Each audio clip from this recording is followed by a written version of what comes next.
Okay, it's hot. Gotta film the middle Phoenix when it is hot as monkey stuff. Oh shoot, can you see that? That's not horrible. That could be a lot worse. Actually, alright, whatever. Hey, what's up everyone? This is K.Short and welcome to Short Talks Sunday. Today I want to talk to you all about what I hate about myself. I know, super sad topic.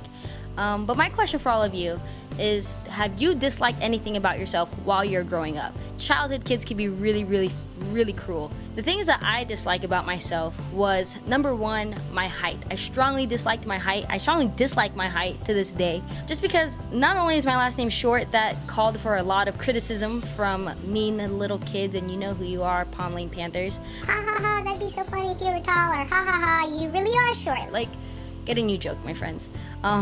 That's what I tell people, because to this day, after 25 years of living, people still make fun of me and say that same exact joke. It's like, you could come up with a better joke or something like that, or just not make fun of me in general. That would be great.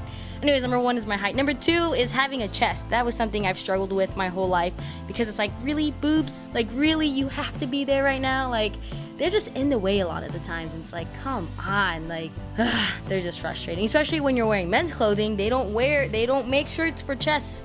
You know, they expect it to be flat, you know, but what about the guys out there that do have man boobs? Like, why don't we take that into consideration? Number three is my teeth.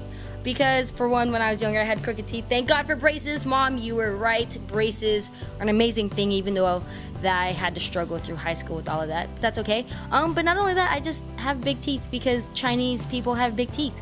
And that's just genetics. What can I do about that? Number four is my hips. My body was made for having babies, apparently. That's what they tell us. And this body particularly wants to have babies because my hips is something that I've had to come to terms with. But yeah, that was another thing. It was just a struggle, you know, when you're trying to become thin, according to society. The hips are always there, and they want to have babies, but I don't want to have babies. So hips, you just have to get over it. And lastly, the number one thing that I hate about myself is my lips. Oh my God, I got made fun of my lips ever since I was younger. And when I was younger, these lips were not proportionate to my face. You know, while everything else was still growing into themselves, these were already there. Like, you see baby pictures, boom, big old lips. And I remember specifically growing up thinking that when I get older, I'm gonna get liposuction. I'm gonna get liposuction when I get older because these lips are giving me way too many troubles.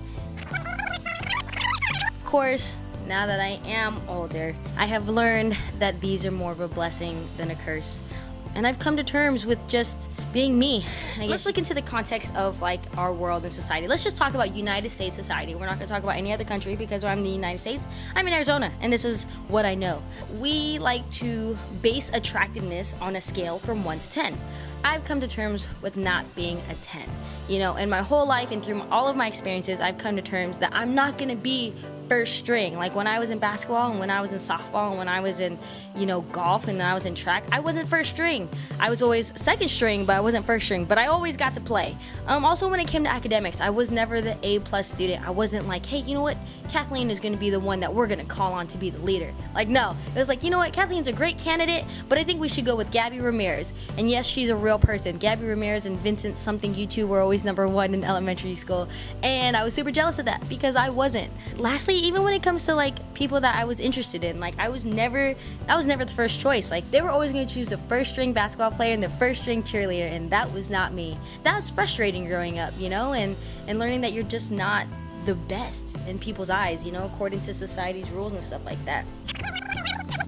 But as I've gotten older, I've come to terms that I may not be a 10, and I may not be an A+, and I may not be first string, and I may not be first choice. But wherever I fall on the spectrum, I am a strong insert number here, whatever that is.